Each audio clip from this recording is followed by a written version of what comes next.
반갑습니다. 제가 그 왕이 제사장할 때 계단에서 막 손을 들었는데 그때 이 계단으로 안 내려오셨나 봐요. 뒷문으로 오셨지요? 네.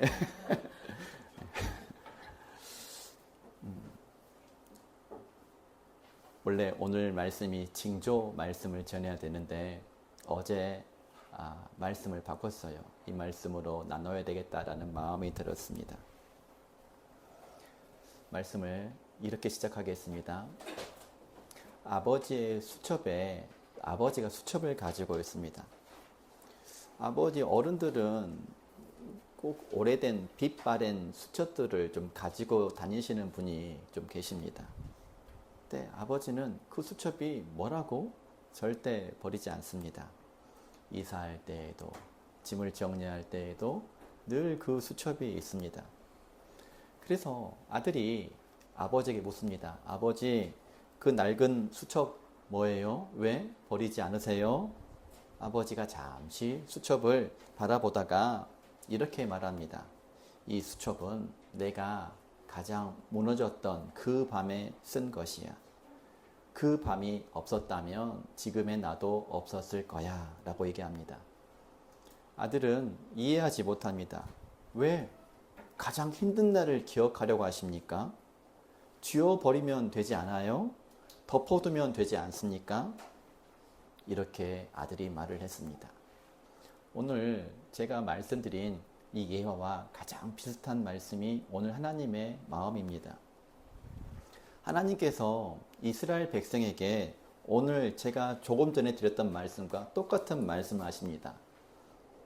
그 밤을 기억하라. 그 밤을 기억하라라고 말씀하십니다. 6월절은 이스라엘이 애굽에서 종살이 하다가 그 밤을 가장 무섭고 고난의 그 밤을 기억하는 절기입니다. 그 밤은 가장 두려웠던 밤이며 그 밤은 이 현실 앞에서 어떤 것도 할 수 없는 밤이었으며 문설주에 피를 발라야만 살 수 있는 그 밤이었습니다. 여기서 하나님은 그 과거를 지워라 라고 말씀하지 않으시고 무슨 소리냐, 그 밤을 해마다 다시 살아라 라고 말씀하십니다. 왜 그러는지 오늘 신명기 16장 1절로 8절을 가지고 말씀을 나누겠습니다. 우리 1절만 다시 한번 읽어볼까요? 시작. 아비벌을 지켜 내 하나님 여호와께 유월절을 행하라. 이는 아비벌에 내 하나님 여호와께서 밤에 너를 애굽에서 인도하여 내셨습니다. 이 말씀은요, 신명기 말씀이에요. 신명기는 모세의 마지막 설교라고 얘기를 합니다. 신명기는 유언입니다. 모세는 이제 곧 느보산에서 생을 마치게 될 것입니다. 이스라엘은 요단강을 건너 가나안 땅으로 들어가게 될 것입니다. 그 마지막 자리, 모세의 인생에서 마지막 숨이 얼마 남지 않은 그 자리에서 모세가 지금 붙들고 있는 것이 있습니다. 그것은 앞으로 너희들 전쟁은 이렇게 해라라는 전쟁의 전략이 아닙니다. 그 인생의 마지막에서 유언과 같은 그 말씀은 곧 그 밤을 기억하라. 그 밤을 지켜라 라고 말씀하고 계십니다. 2절을 보면 여호와 하나님께서 자기 이름을 두시려고 택하신 곳에서 유월절 제사를 드려라 라고 말씀하십니다. 아무 곳에서나 잊지 말고 유월절이 되면 내가 말한 그곳으로 모여라 라고 말씀하십니다. 그러니 이런 것이죠. 장소도 하나님이 정하시고 시간도 정하셨습니다. 가장 편한 날에 배 따뜻하고 고난이 없는 시간, 여유가 많은 시간에 드려라, 기억하라는 것이 아니라 하나님께서 정한 시간에 하나님께서 정한 자리에서 그것을 기억하라. 그 일을 기억하라. 강력하게 유언처럼 우리에게 말씀하십니다. 당연히 지켜야 되겠지요. 가장 중요한 것이기 때문에 왜 중요한지 제가 말씀을 나누겠습니다. 그럼 도대체 그 밤에 무슨 일이 있었습니까? 그 밤의 배경은 무엇인지 들어가 보도록 하겠습니다. 이스라엘이 애굽에서 종살이한 시간은 400년이에요. 어떤 책은 430년이라고 말하기도 합니다.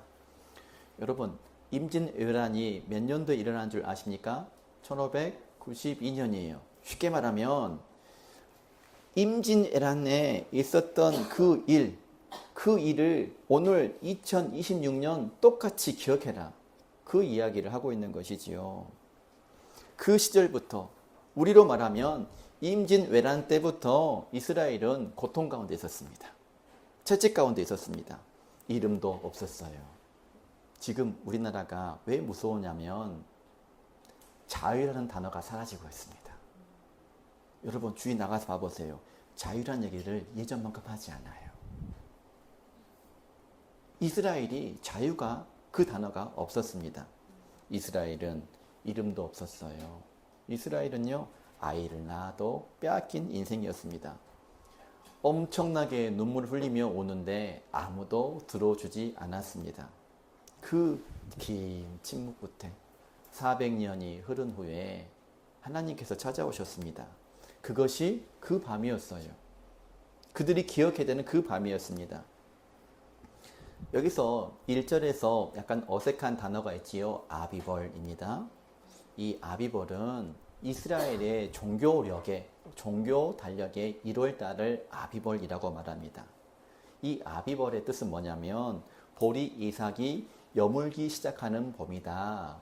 그래서 이 아비벌에 우리가 지난번에 배웠던 무슨 절? 혹시 기억나는 절기? 초실절이 거기에 있는 거예요. 그래서 부활이 예수님의 부활이 우리의 첫 열매고 우리는 그 이어 우리도 부활할 것이다. 그 이야기를 드린 적이 있습니다. 이스라엘을 안 가봤는데 이스라엘 겨울이 있을까요? 없을까요? 있어요. 어떻게 아세요? 눈 내립니까? 저는 이스라엘 눈 내린다는 말 들어본 적이 없는데 겨울이 있어요. 대신에 우기로워요. 비가 많이 내리는 시기를 그들은 겨울이라고 말해요. 그래서 이스라엘은 저도 책 봐서 안 가봐서 몰라요. 건기와 우기가 있는데 우기가 끝나고 건기가 시작되는 시기가 아비벌. 그들 종교 달력으로 1월달, 6월절이라 말합니다. 우리에게는 약 3, 4월 그때를 말합니다. 이런 것이죠. 죽은 듯이 보였던 그 씨앗이 처음으로 흙을 뚫고 나오는 그 시간이 아비벌입니다. 하나님은 이달에 그 아비벌, 만물이 소생하는 그 달에 6월절을 두셨습니다. 그리고 출애굽기 12장 2절 말씀에서 하나님은 선언하십니다. 이 달을 너희에게 달의 시작, 해의 첫 달이 되게 하겠다라고 말씀하십니다. 그 달부터 이스라엘의 시작이 된 것입니다. 이스라엘의 달력이 그 달부터 시작하게 된 것입니다. 그 이전의 시간, 400년의 시간은 진짜 그들의 시간이 아니었다는 말입니다. 이제 그 400년의 시간은 애굽의 시간이었습니다. 해방된 이후 에라야 이스라엘의 시간이 시작되는 시간이었다는 말이에요. 우리 인생에도 새로 시작되었던 시간을 반드시 기억하시기를 바랍니다. 그것을 오늘 말씀에서 기억하라라고 말씀하지 않으세요. 혹시 무엇으로 말씀하시는지 보이십니까? 지키라라고 말씀하십니다. 지키라는 말은요, 기억하라는 말보다 훨씬 강한 말입니다. 이 지키라라는 뜻은요, 놓지 말고 붙들어라 라는 뜻을 가지고 있어요. 마치 어머니가 갓난 아기를 안듯이 꼭 붙들어라. 나선정 집사님이 진유리를 대충 안 하면 되겠습니까? 꼭 붙들어야 되겠죠. 얘는 갈수록 무거워지는데 더 힘껏 붙들어야 될 것입니다. 그처럼 그 밤의 기억들을 잊지 말아라. 그 밤의 그 느낌들을 기억해라, 간직해라. 그렇게 말씀하고 있습니다. 왜 기억해야 될까요? 가장 고통스럽고 두려운 시간이었는데, 그런데 그때를 기억해야 되는 것이 갈라디아서 4장 말씀에 이렇게 나와 있어요. 때가 참에 하나님이 그 아들을 보내사. 이런 말이죠. 모든 시간이 그분이 오시는 날을 향하여 흐르고 있었다는 말이에요. 곧 아비벌을 지켜라. 그 말은 우리에게 무슨 말하고 있는 것일까요? 예수 그리스도가 여러분들의 삶에 오신 그날 반드시 기억해라. 그 얘기를 하고 있는 것입니다. 하나님께서 아무 때나 계획 없이 저처럼 아무 때나 찬양시키고 아무 때나 간증시키는 분이 아니시라. 하나님은 계획한 날 이스라엘을 건지셨습니다. 그 계획한 날은 겨울이 끝나고 봄이 열리는 결정적인 순간을 하나님은 보고 계셨다는 말입니다. 그래서 여러분 이것을 믿어야 돼요. 아무리 우리의 환경과 나라가 어렵다 하더라도 우리는 세상의 달력이 아닌 하나님의 달력에 따라서 살고 있다는 사실을 이 예배 시간에 고백하고 인정하기를 바랍니다. 이스라엘이 그 후로 유월절을 안 지켰습니다. 대부분 안 지켰습니다. 그 유월절을 회복시킨 이스라엘 왕이 있다면 히스기야 왕입니다. 역대상 30장에서 히스기야는 나라가 무너지고 백성이 흩어지고 절기가 끊어지던 그 시절에 히스기야는 유월절을 세웠습니다. 그 말은 하나님의 시간, 하나님의 때, 하나님의 달력은 멈추지 않고 있었다는 말이에요. 우리가 지금 이 시간 예배하러 모였습니다. 그러면 이 고백을 가장 먼저 해야 돼요. 아무리 부정적인 얘기를 하고 아무리 어두운 얘기를 하더라도 하나님의 달력은 흐르고 있다. 이것을 여러분 고백하기를 바랍니다. 그때 가장 어두운 시간, 나라가 무너지고 백성이 흩어지고 절기를 지키지 않던 그 시기에 히스기야는 유월절을 지키라라고 말합니다. 그리고 그렇게 선포하자 이스라엘 백성들이 예루살렘으로 모여들었습니다. 그 이야기는 가장 어두웠던 시절, 두려웠던 시절, 그 시절의 시간을 붙들었다는 말이에요. 그러자 그 가장 어려웠던 시간을 붙들자 멈춰있던 시간이 흐르기 시작했습니다. 여러분, 우리 간단합니다. 오늘 이 시간 삶이 어둡고 무료하고 힘들고 피곤하고 다 내려놓고 싶습니까? 그러면 이거 하나만 기다리세요. 우리가 믿는 하나님이 그냥 하나님이 아니다면 예수님께서 내 삶에 찾아와 주시고 만났던 시간을 반드시 기억하기를 바랍니다. 그 시간은 생각컨대 편한 시간이 오지 않았을 거예요. 가장 힘들고 나의 존재에 대한 가치를 모를 때 예수님은 찾아오셨을 거라고 생각합니다. 그런 이유로 고린도전서 5장 7절은 이렇게 선언합니다. 우리의 유월절 양 곧 그리스도께서 희생되셨느니라. 아비벌은 예표입니다. 그림자입니다. 아비벌의 실체는 무엇이겠습니까? 예수 그리스도이신 거예요. 하나님은 아비벌을 정하셨듯이 때가 참에 아들을 보내셨습니다. 이건 하나님의 충동적인 결정이 아니라 영원 전부터 계획된 것이 우리의 인생에서 이루어졌다는 말입니다. 여기서 깊이 보아야 될 것이 있어요. 이스라엘이 하나님을 찾아갔습니까? 성경 보니까 결코 그런 말이 나오지를 않아요. 이스라엘이 하나님을 찾아간 것이 아니라 하나님께서 먼저 그 밤에 찾아오셨다는 말입니다. 하나님은 여러분의 인생에서 찾아오시기를 원합니다. 그 시간이 지금일지도 모릅니다.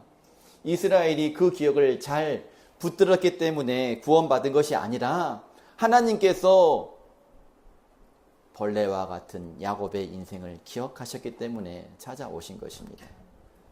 출애굽기 2장 24절은 이런 말씀이 있어요. 하나님이 그들의 고통을 들으시고 아브라함과 이삭과 야곱에게 세운 그의 언약을 기억하사. 하나님의 시야에서, 하나님 보기 시야에서 나는 멀어져 있고 나만큼은 예외라고 생각하십니까? 하나님의 지능을 무시하지 마십시오. 하나님은 잊지 않으십니다. 하나님은 잊으실 수가 없습니다. 하나님은 지금 기억하고 계십니다. 하나님께서 먼저 기억하셨고 하나님께서 먼저 오셨습니다. 우리도 똑같아요. 우리가 하나님을 찾아간 거라고 생각하십니까? 우리가 무릎 꿇었을 때 하나님이 찾아오셨다고 생각하십니까? 우리가 예배한다고 모이니까 하나님께서 임재하신다고 생각하십니까? 아니요. 영적인 세계에서는요, 하나님께서 먼저 여기서 기다리고 계셨어요. 이게 진리입니다. 우리가 눈물을 흘리고 괴로워할 때 그 눈물보다 하나님의 손이, 예수님의 손이 그 자리에 있었다는 사실을 내가 예배한다면 인정하기를 바랍니다. 그 밤이 무슨 날이겠습니까? 아비벌이에요. 그분이 먼저 정한 시간, 그 날인 것입니다. 그것을 붙들라라고 말씀하세요. 우리 히브리어 원어 하나 공부합시다. 오늘 이거 꼭 기억합시다. 샤마르, 따라서 샤마르, 붙들라. 여러분, 샤마르 붙들세요. 오늘은 인사를 볼 때마다 샤마르 합시다. 샤마르 붙들으십시다. 그분이 먼저 오신 그 밤을 붙들어라. 여러분, 샤마르 붙드십시다. 예수님 찾아오신 그날을 붙드십시다. 거기서부터 우리의 인생의 달력이 시작했기 때문에 그런 것입니다. 우리 3절 같이 한번 읽어볼까요? 시작. 유교병을 그것과 함께 먹지 말고 이래 동안은 무교병 곧 고난의 떡을 그것과 함께 먹으라. 이는 내가 애굽 땅에서 급히 나왔음이니 이같이 행하여 내 평생에 항상 내가 애굽 땅에서 나온 날을 기억할 것이니라. 며칠 동안 누룩 없는 빵을 먹어야 됩니까? 이래 7일이란 말입니다. 7일 동안 먹어야 됩니다. 누룩이 없는 빵을 먹어야 되는 이유가 있습니다. 그 본질적인 이유는요, 효모가 부풀 시간 자체가 없기 때문에, 시간이 없기 때문에 그런 것입니다. 나가라 하시는 그 순간, 아, 이거 빵만 좀 발효시키고 나가시죠? 이렇게 말하지 않고 이스라엘은 부풀지 않은 반죽을 그냥 들쳐매고 뛰쳐나가야만 했습니다. 급했습니다. 두려웠다는 말입니다. 뒤를 돌아볼 겨를도 없었다는 말입니다. 하나님은 그 급함을 어떻게 해라? 그 두려움을 어떻게 해라? 그날의 감각을 어떻게 해라? 기억해라. 우리가 없고 고통스럽고 두려웠던 날을 제발 좀 기억해라. 그렇게 말씀하고 있는 거예요. 왜 기억하라고 하실까요? 그리고 4절 말씀에는 더 나아가 집안 구석 어디에도 누룩 두지 마 라고 말씀하십니다. 부엌에도 광에도 누룩이 있어서는 안 됩니다. 그 절기 동안만큼은 온 집안 사람들이 그날 가장 두려웠던 고통스러웠던 거지였던 시간으로 돌아가라는 말이에요. 한번 상상해 보십시오. 가나안 땅에서 좋은 것을 먹이며 살던 사람들이요, 일주일 동안 딱딱한 빵만 먹으라고 합니다. 첫날은 먹겠지요. 시켰으니까. 그러면 똑같은 음식, 맛도 없는 음식 사흘쯤 먹으면은요 힘들어요. 나 어제 먹었으니 오늘 그냥 자체 회복하면 되지 않을까? 그런 마음이 든다는 말입니다. 닷새째가 되면은요, 그때서야 그 고통스러운 시절을 기억하게 된다는 말이에요. 아, 내가 400년 전에 그 고통 가운데 있었던 그 음식의 맛이구나. 그 종되었던 시절의 맛이었구나. 머리가 기억하는 것이 아니라 여러분 뱃속이 더 먼저 기억한다는 말입니다. 하나님이 의도하시는 것은 7일 동안이나 먹으라는 얘기는 기억하라. 입으로만 알아요. 안단 말이에요. 이렇게 말하지 말고 그 가장 두려웠던 시간을 한번 체험해라. 그 시간을 진짜로 돌아가라. 말로만 나불나불 거리지 말고 진짜로 한번 돌아가 봐라. 이렇게 말씀하고 계시는 것입니다. 고난의 떡을 히브리어로 레헴이라고 하죠. 레헴, 베들레헴의 레헴입니다.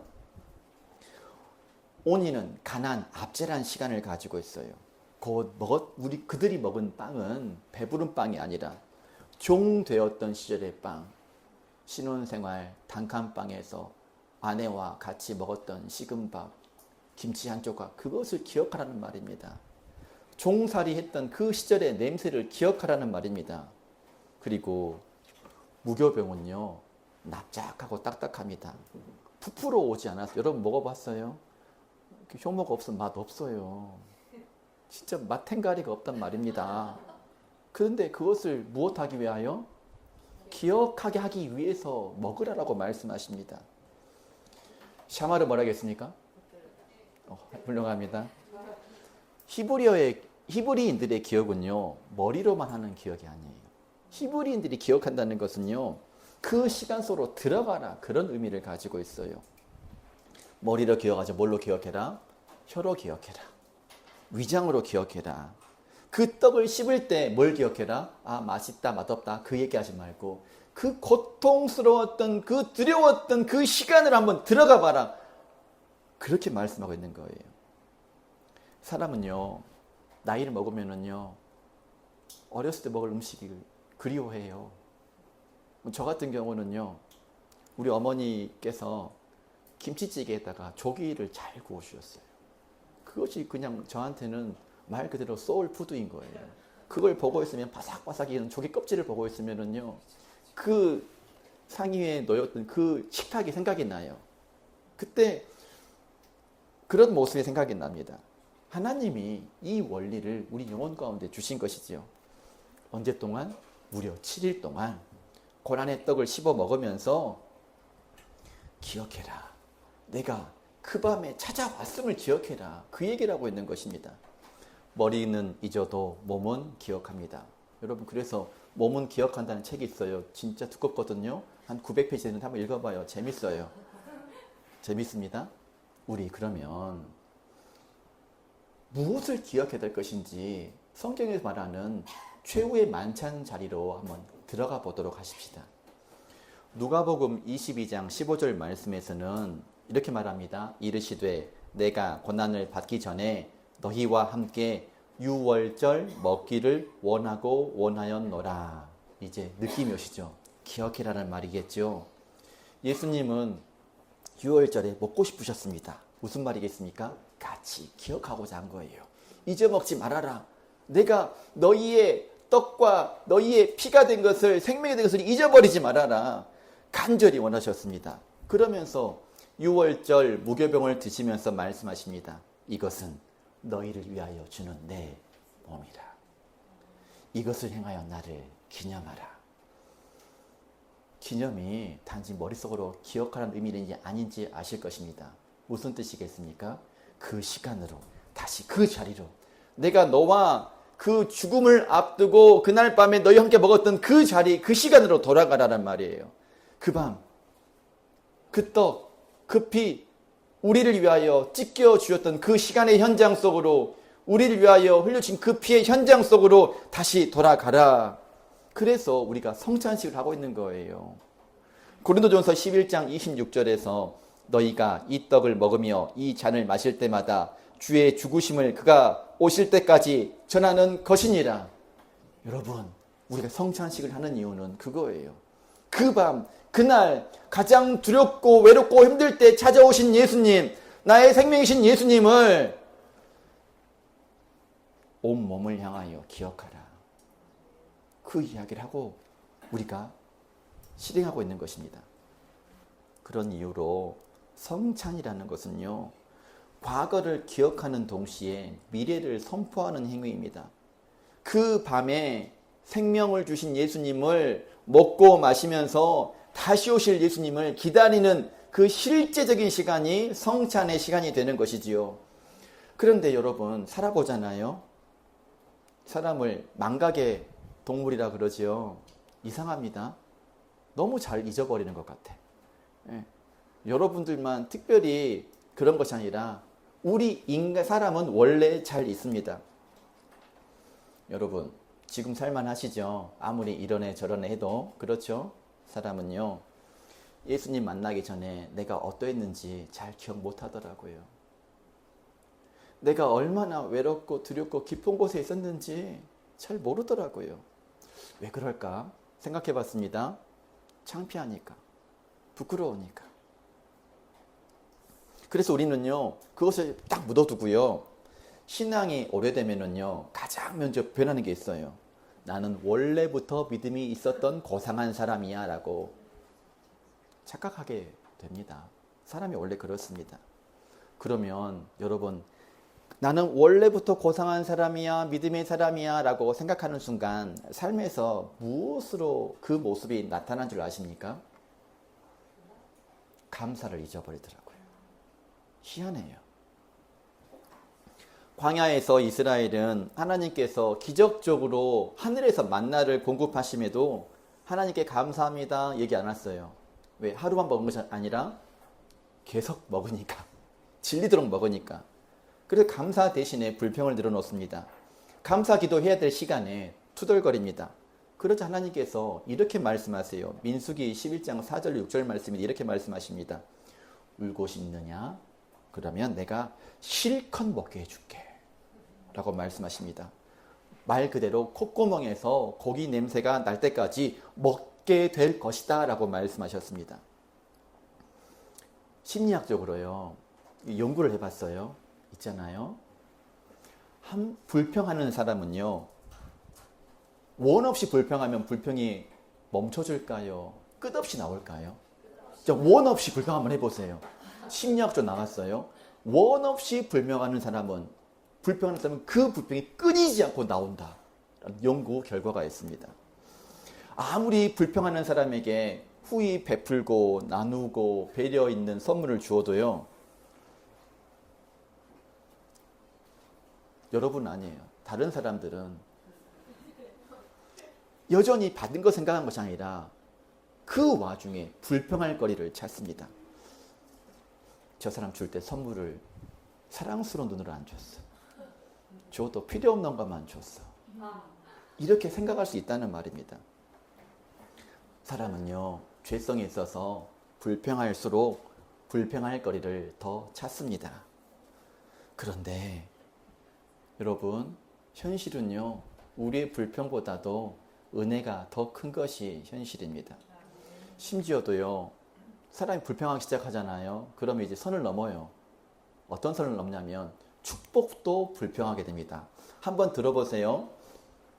장을 봐서 집에 왔는데 냉장고에 음식이 다 안 들어가서 절망스럽다.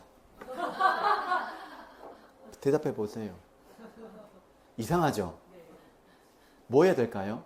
야, 나한테 이렇게 넘쳐서 얼마나 감사하냐? 이렇게 생각하는 것이 아니라, 웃는 사람들은 이해하는 사람입니다. 내가 공짜로 영화를 내려봤는데 시간이 너무 오래 걸린다. 아니, 공짜로 영화 보면 감사해야 되는 거잖아요. 그렇죠? 직장 근처의 식당 음식에 신물이 난다. 이것도 한번 생각해 봐야 되겠죠. 언제부터 우리가 나만 돌았다고. 이것이 불평이라 이 말입니다. 해변에서 달리기를 하는데 내 애플 워치가 제대로 기록되지 않는다. 재수 없는다는 게 틀림없다. 생각해 보세요. 남들이 없는 이런 시기 하나씩 있으면 얼마나 좋아요. 이걸 잊어버린다는 말입니다. 불평은요, 희한합니다. 불평이라는 것은 완벽하지 않는 환경에 점점 더 집착합니다. 하지만 감사는 환경에 좌우되지 않습니다. 감사할 수 있는 사람은요, 그날을 기억하는 사람이에요. 그것은 하나님의 은혜가 모든 상황 속에서도 감사할 충분한 이유가 되는 것을 인정합니다. 하나님은 예전 고통스러웠던 순간들을 잊지 말라고 합니다. 그것은 고난의 떡의 맛을 아는 사람만이 은혜의 맛을 안다는 사람이에요. 왕의 재정 스쿨 가서 실질적으로 빚이 해결되고 회복되는 사람들이 있습니다. 그런데 그분들이 일관된 삶을 살지 못하는 경우가 있어요. 마치 빚을 원래 안 진 사람처럼, 원래 부자이고 여유있고 원래 믿음으로 살았던 사람처럼 행동하게 된다는 말입니다. 그런 분일수록 성찬식을 매일 해야 됩니다. 종이었다는 것을 아는 사람만이 자유의 무게를 알 수 있어요. 그래서 종이었던 적이 없던 우리 아이들은요, 자유가 뭔지를 모를 수가 있어요. 우리는요, 우리 어르신들은 자유가 뭔지를 아는데 우리는 자유를 뭔지 모를 수도 있어요. 이것이 우리가 기억하지 못한 죄에 대한 결과를 맞고 있는 것입니다. 내가 얼마나 깊은 곳에 있었는지 아는 사람만이 얼마나 예수님께서 깊은 곳으로 찾아오셨는지를 깨달을 수가 있습니다. 성찬식 때마다 우리는 복된 떡을 먹는 것이 아니라 고난의 떡을 먹습니다.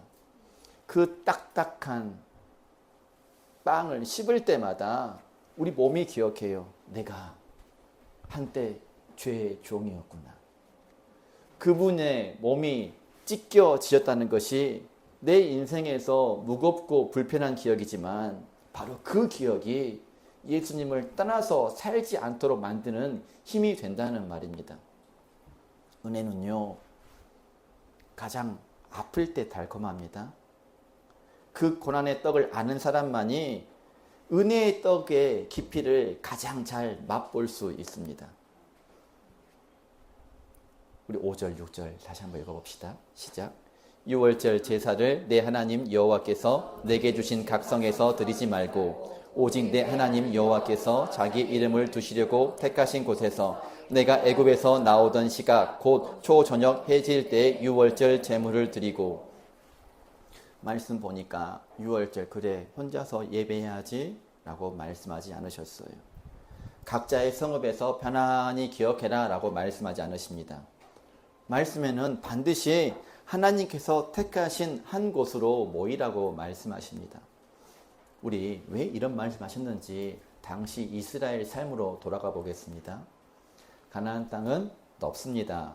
그리고 북쪽 지파들이 예루살렘에 오려면 몇 날 며칠을 와야 됩니다. 근데 여러분 봄에 조만간 우리 논밭에서 뭐 합니까? 원내기 하겠지요. 농부들은 봄에 바쁩니다. 그럼 봄에 성전으로 모여야 되는데 그 농사철이에요.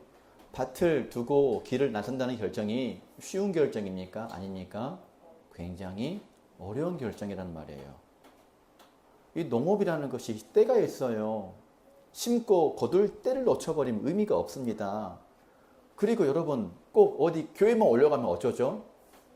피곤하죠. 몸이 아프죠. 금요일 밤은 안 아픈데 토요일 되면 아프잖아요. 희한하죠. 여러분 몸이 아픈 사람도 있어요. 그러고 애가 셋이야. 5이네? 어떻게 데려가냐고요. 또 쌍둥이에요. 여러분 거기다가 할머니 할아버지 노인도 있습니다. 그럼에도 말씀은 뭐라고 하십니까? 하나님은 모여라. 모여. 이렇게 말씀하십니다. 7절에서는 그 고기를 구워 먹고 아침에 초소로 돌아가라 라고 합니다. 그리고 8절에서는 무교절 마지막 날 성회 함께 모여라. 공동체로 모여라. 그 얘기를 하고 있는 것이죠. 그러니까 어떻게 하죠? 모임으로 시작해서 뭐로 끝나라? 모임으로 끝나라. 그 얘기를 하고 있는 거예요 지금. 이 성회란 얘기는요. 모여라는 뜻인데 그 어근이 붙잡다 라는 뜻을 가지고 있어요. 붙잡아라. 성회는 이런 것입니다. 성스러운 모임은 하던 일을 멈추고 함께 서는 것이 성회예요. 자, 농부는 성회로 모이려면 밭에 가야 됩니까? 안 가야 됩니까? 안 가야 되는 거예요. 이 명령입니다. 장사꾼은요. 장사하러 가지 않아야 되는 것이지요. 일주일을 달려온 뒤 마지막 날 멈추고 함께 멈추고 서는 것을 성회라고 얘기합니다. 그럼 여러분 너무나 간단해요. 여기 오는 것이 예배가 아니라 멈추는 게 예배예요. 거기서부터 예배를 시작하는 것입니다. 그런데 여러분 어떻습니까? 요즘 시대는요. 멈추는 것을 못해요. 잘하겠더니 스마트폰 쳐다보면서 그 좋지도 않은 영상 뭐가 그게 재밌다고. 그 안 좋은 영상 보면 꿈을 시나리오 시리즈로 꿈을 꿀 텐데 몸은 쉬어도 여러분 손이 못 쉽니다. 그리고 주일 일정 주일도 바쁘죠. 네, 주일은 그런 날이 아닌데 그래서 하나님께서 붙잡아라 라는 얘기는 너희들 좀 쉬어. 제발 좀 쉬어. 명령이야. 성회로 모여. 그 얘기를 하고 있는 것이죠. 성도 여러분, 안 멈추면은요 못 봐요. 정말 맞죠? 멈추지 않으면 못 본다니까요. 그날 기억을 못 합니다. 함께 서지 않으면은요 그 밤을 혼자 소화하려고 합니다. 그것을 우리는 할 수가 없어요. 능력이 없다는 말입니다. 우리 누가복음 24장 엠마오로 가는 두 제자를 기억해 보도록 합시다. 부활하신 그날, 그들은 예루살렘을 떠나서 각자 초소로 돌아갔습니다. 흩어지고 있었습니다. 예수님 돌아가셨으니까 다 끝났다고 생각한 것입니다. 그런데 부활하신 예수님이 그 길에 나타나셔서 함께 걸으셨어요. 말씀이 풀어지자 그들의 마음이 불처럼 뜨거워졌습니다. 그리고 그들이 한 일이 있어요. 그 밤, 가로등도 없어요. 후레쉬도 없었습니다. 그 밤에 발길을 돌립니다. 어디로요? 예루살렘으로. 제자들이 모여있는 그곳으로 달려갑니다. 흩어짐을 멈추고 모임으로 돌아갔습니다. 그래서 여러분, 예배는요, 흩어짐이 아니라 모임으로 완성되는 거예요. 여러분, 일주일 만에 거의 오셨죠? 한 주 동안 한 3일째 넘어가면 어때요? 예수님 믿고 있는지 어쩐지 헷갈릴 수 있죠? 보통 그래요. 어제 밤이 크라이막스였죠? 예배를 준비해야 되는 시간인데, 그래서 히브리서 10장 25절 이렇게 읽어봅시다. 시작. 모이기를 패하는 어떤 사람들의 습관과 같이 하지 말고 오직 권하여 그날이 가까움을 볼수록 더욱 그리하자. 하나님 말씀은요, 주님의 날이 가까울수록 더 모여라, 더 함께 서라, 이렇게 얘기를 하고 계십니다. 그러면 아멘 하기보다도 또 이런 말 다 올라오죠. 왜 혼자 되면 안 돼요? 잘할 수 있다니까요. 이런 마음이 올라올 수 있습니다. 그 이유는 간단해요. 자, 6월절 날 한 사람이 살아남았습니까? 공동체가 살아남았습니까? 이게 원인이 이유예요. 그날 밤은요, 온 이스라엘이 살아남은 날입니다. 누군가는 아이를 안고 누군가는 늙은 부모를 부축하며 함께 걸었습니다. 함께 울고 함께 두려워했습니다. 그 기억은 한 사람만이 특별하게 기억하는 그날이 아니라 어떤 날입니까? 함께 기억해야 되는 날이에요. 그래야 은혜가 임하고 그래야 힘이 생겨요.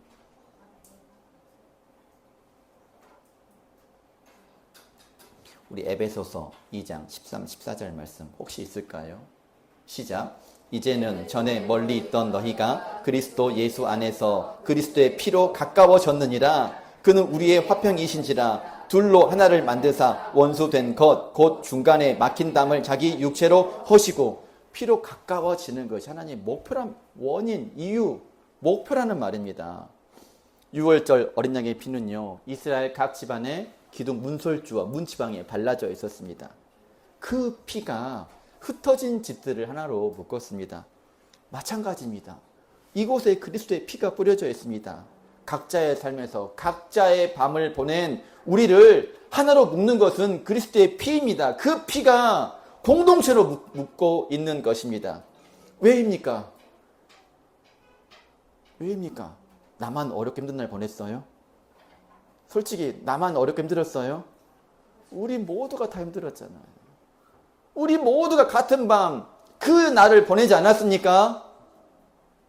그래서 같이 기억해야 되는 거예요. 이게 교회예요.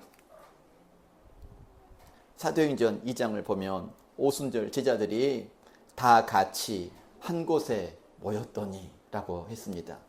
그 모임이 교회가 된 거예요. 초대교회가.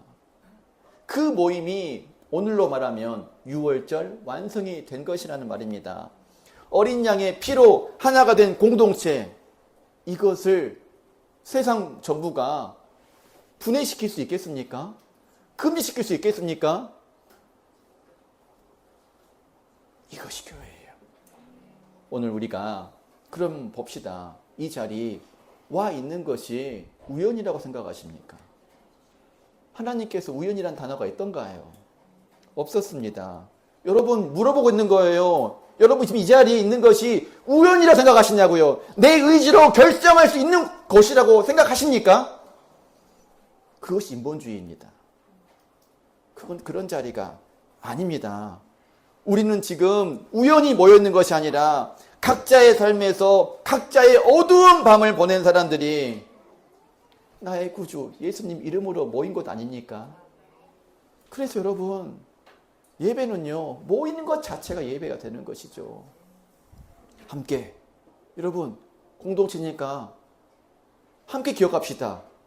그 어떤 과거, 예수님 믿기 전에 그런 마음대로 살았고, 그런 귀신 들린 인생을 살았던 그 과거를 기억하시길 바랍니다. 그리고 함께 울고, 함께 걷는 이 공동체, 6월절 공동체가 되기를 바랍니다. 여러분, 제가 처음 시작했던 말씀으로 돌아가겠습니다. 아버지, 이 수첩이 왜 그렇게 소중합니까? 그 고통스러웠던 기억들이 왜 소중합니까? 거기에는 빼곡하게 글자가 적혀져 있었습니다. 가족을 잃어버리고 사업이 망하고 아무것도 남지 않는 그 밤에 쓴 글이었습니다. 그런데 그 글 마지막에 이렇게 써져 있네요. 지금 이곳에 오늘 밤에 나의 하나님이 함께 계신다. 그날 밤 나는 모든 것을 잃어버렸다고 생각했다. 그런데 하나님이 그날 밤 나에게 찾아오셨다. 이 수첩을 버린다면 그분이 오신 그 밤을 버리는 것 같아서 나는 버릴 수가 없다. 이스라엘도 똑같습니다. 그들은요, 그 밤 아무것도 없었어요. 자유 없었습니다. 권력 없었습니다. 내일 없었습니다. 오직 문설주에 발려진 피밖에 없었습니다. 그런데 그 밤에 예수님 찾아오셨어요. 하나님 찾아오셨습니다. 그래서 그 밤을 잊을 수가 없는 거예요. 대한민국 역사로 본다면 오늘이 가장 슬픈 날이 될지도 몰라요. 여러분, 우리는 슬픔을 기억하는 것이 아니라 가장 고통스러운 그 시간에 누가 예수님이 찾아오셨기 때문에 붙드는 겁니다. 그런 자가 기도의 자리로, 은혜의 자리를 나아갈 수 있으며 누릴 수 있으며 계속 은혜를 누릴 수가 있습니다. 우리도 그렇습니다. 성도 여러분, 조강지처란 얘기 아시지요? 조강지처. 조강지처의 이 조자는 찌개미 지예요. 조예요. 찌개미 조, 겨강, 그리고 갈지의 아내라는 뜻을 가지고 있습니다. 무슨 뜻이냐면 같이 찌개미를 먹었던 처, 같이 결을 먹었던 처라는 말입니다. 사람이 의리가 있어야지. 안 그래요? 같이 고생했던, 이제 배 부르고 살만하니까 바람이나 피우는 그런 나쁜 인간들 돼서는 안 되는 거예요. 지금 같이 안고 있는 사람이 조강지처예요. 맞아요? 아멘 안 하면 안 끝내요. 그러면 교회도 봅시다. 우리 배불러 본 적 있었습니까? 늘 배고픈 교회 아니었습니까? 우리 의리가 좀 있어야지. 하나님 앞에 조강지처를 기억합시다. 우리 그런 밤이 있었습니다. 아무것도 남지 않았던 밤. 그런데 돌아보니까 그 밤이 시작이었더라고요. 하나님께서 찾아오신 그 시간이었다는 말입니다. 여러분, 이 시간 다시 우리 인생의 아비벌이 되기를 바랍니다. 오늘 이 날이 다시 주님이 찾아오신 6월절 그 명절 되기를 바랍니다. 그 밤을 여러분 마음에 새기세요. 제가 비록 자유가 없어집니다. 나라가 어렵습니다. 우리 인생이 자유가 없어집니다. 맞은 날지라도 가장 어두운 시간 예수님 찾아오셨기 때문에 저는 이 시간을 기억하겠습니다. 그 밤을 몸에 새기십시오. 고난의 떡 먹었던 거 잊지 마십시오. 그 쓴맛을 아는 사람이 은혜의 맛을 누릴 수가 있습니다.